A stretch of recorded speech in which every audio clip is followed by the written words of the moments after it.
Assalamualaikum warahmatullahi wabarakatuh. Salam dan bahagia Bapak Ibu Guru Penggerak. Saya Nurbaya, calon guru penggerak angkatan 11 dari Kabupaten Aceh Utara.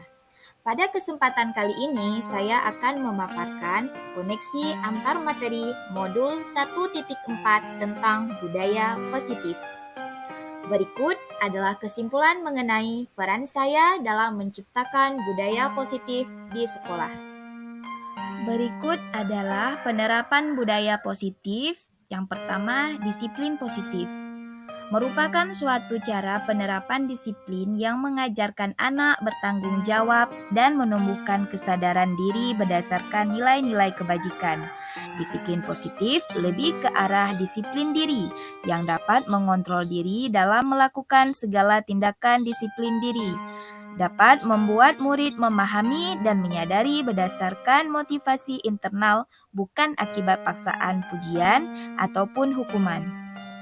Yang kedua, motivasi perilaku manusia. Terdapat 3 motivasi perilaku manusia, di antaranya yaitu 1. Untuk menghindari ketidaknyamanan atau hukuman. Yang kedua, untuk mendapatkan imbalan atau penghargaan dari orang lain. Dan yang ketiga, untuk menjadi orang yang mereka inginkan dan menghargai diri sendiri dengan nilai-nilai yang mereka percaya. Selanjutnya, posisi kontrol restitusi. Terdapat 5 posisi kontrol restitusi, di antaranya yaitu 1. Guru sebagai penghukum. Yang kedua, sebagai pembuat merasa bersalah. Yang ketiga, guru sebagai teman. Keempat, guru sebagai pemantau. Dan yang kelima, guru sebagai manajer. Tahap selanjutnya, keyakinan kelas. Dalam membuat keyakinan kelas, guru sangat berperan penting dalam mewujudkan terbentuknya keyakinan kelas. Karena dengan adanya kesepakatan antara guru dan murid, keyakinan kelas berupa pernyataan-pernyataan universal yang mudah diingat dan dipahami, dan harus diterapkan di lingkungan sekolah. Selain itu, keyakinan kelas juga menjadi fondasi terbentuknya nilai-nilai kebajikan di dalam kelas. Selanjutnya, penerapan segitiga restitusi. Adapun tahapan dalam segitiga restitusi meliputi 1. Menstabilkan identitas. Yang kedua, validasi tindakan yang salah. Dan yang ketiga, menanyakan keyakinan.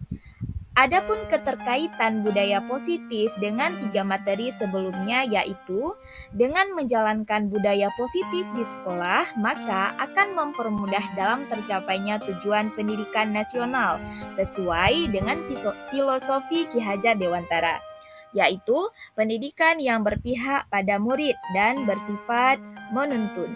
Selanjutnya, budaya positif dapat terwujud jika seorang guru memiliki 5 nilai guru penggerak, di antaranya berpihak pada murid, mandiri, reflektif, kolaboratif, dan inovatif.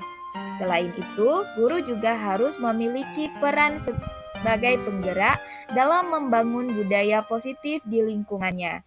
Salah satu perubahan yang diinginkan sesuai visi guru penggerak adalah terbentuknya budaya positif agar terciptanya sekolah yang aman dan nyaman dan berpihak pada murid sesuai filosofi Ki Hajar Dewantara dan profil pelajar Pancasila.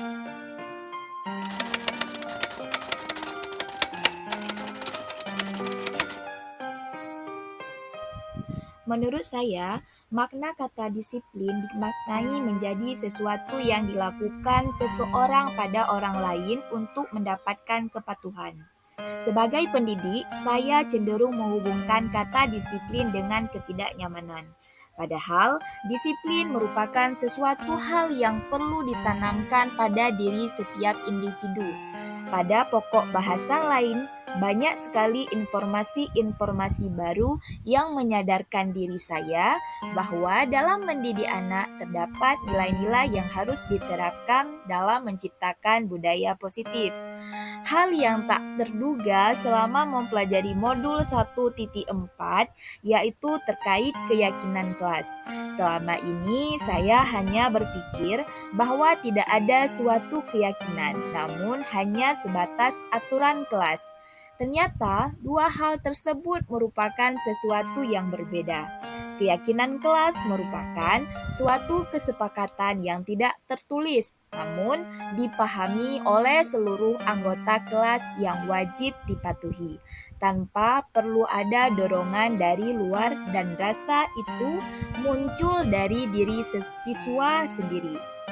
Pada materi segitiga restitusi, kita diajarkan menyelesaikan kasus yang biasa terjadi di sekolah dengan tahapan dari menstabilkan identitas, memvalidasi tindakan yang salah, dan menanyakan keyakinan.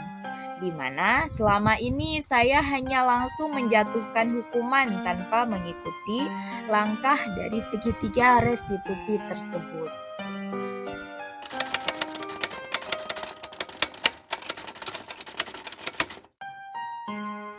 Adapun perubahan yang terjadi adalah saya menyadari bahwa posisi kontrol yang biasa saya lakukan dalam menangani masalah murid selama ini kurang tepat. Seharusnya saya harus memperhatikan kondisi setiap murid sehingga bisa memposisikan diri sebagai posisi kontrol yang tepat bagi murid. Bukan menilai posisi kontrol mana yang paling baik, namun menyesuaikan permasalahan yang ada.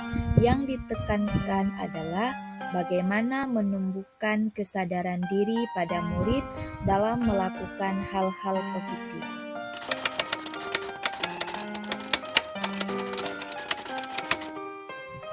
Di sekolah saya telah berjalan program literasi pagi yang dilaksanakan setiap pagi sebelum masuk ke kelas. Kegiatan ini sudah berjalan selama kurang lebih 2 tahun lamanya dan hingga sekarang berjalan dengan semakin baik. Mengawali program ini berjalan, baik dari guru, murid, dan wali murid berkolaborasi. Namun bukan tanpa kendala, kita memakai posisi kontrol menghukum awalnya.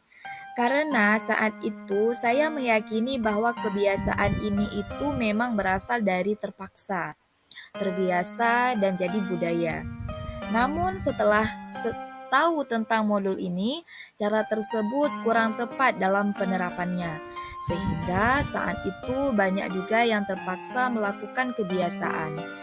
Sehingga setelah adanya pencerahan dalam memberikan konsekuensi hingga restitusi pada siswa, hal ini menjadi langkah yang cukup baik bagi saya dan guru lain dalam menerapkan keyakinan yang ada di sekolah.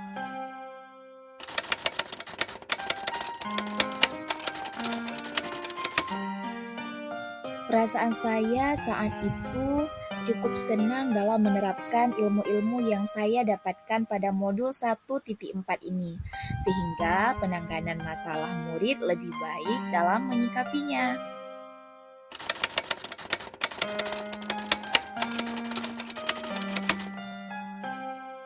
Menurut saya, sekolah saya sudah menerapkan budaya positif di sekolah.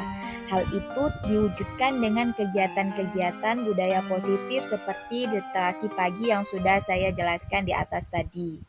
Namun, perlu ada hal-hal yang perlu dikembangkan lebih lanjut, yaitu terkait sosialisasi nilai kebajikan yang harus dimiliki setiap anak, serta keyakinan kelas.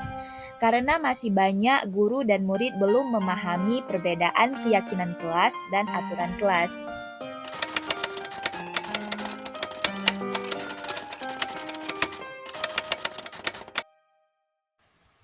Sebelum saya mempelajari modul posisi kontrol, posisi saya yang sering saya terapkan ketika berinteraksi dengan murid adalah sebagai penghukum dan pembuat rasa masalah. Perasaan saya saat itu merasa dua hal itu merupakan cara yang sudah benar dan terbaik karena selama ini semasa sekolah dan awal menjadi seorang pendidik, hal tersebut sudah menjadi kebiasaan yang menjadi budaya.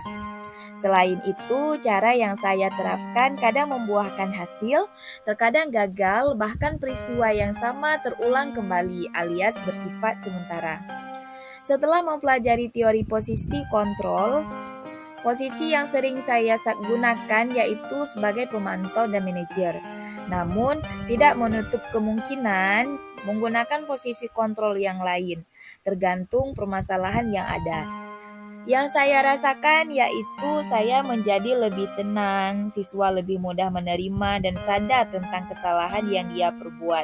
Sehingga siswa menjadi tergerak hatinya untuk berubah dari dalam dirinya sendiri, bukan dari paksaan atau rangsangan dari luar. Perbedaan yang paling menonjol yaitu tentang peristiwanya. Jika kita memposisikan diri sebagai penghukum, maka perubahan siswa hanya bersifat sementara. Sedangkan ketika kita memposisikan diri sebagai manajer, maka siswa akan tergerak hatinya untuk berbuat dan memperbaiki kesalahan, dan perubahan tersebut tidak bersifat sementara.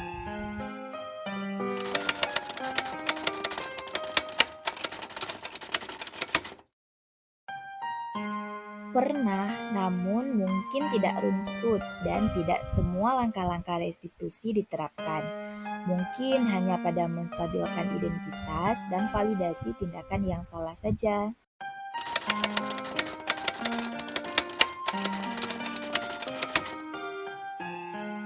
Adapun hal lain yang penting dipelajari dalam proses menciptakan budaya positif adalah melakukan kolaborasi antara sekolah dan orang tua murid agar budaya positif ini jangan hanya dilakukan di kelas atau sekolah saja, melainkan juga harus dilakukan di rumah agar menjadi suatu kebiasaan atau karakter yang melekat pada diri murid saat berada di lingkungan manapun dia berada. Sekian dan terima kasih. Salam Guru Penggerak. Wassalamualaikum warahmatullahi wabarakatuh.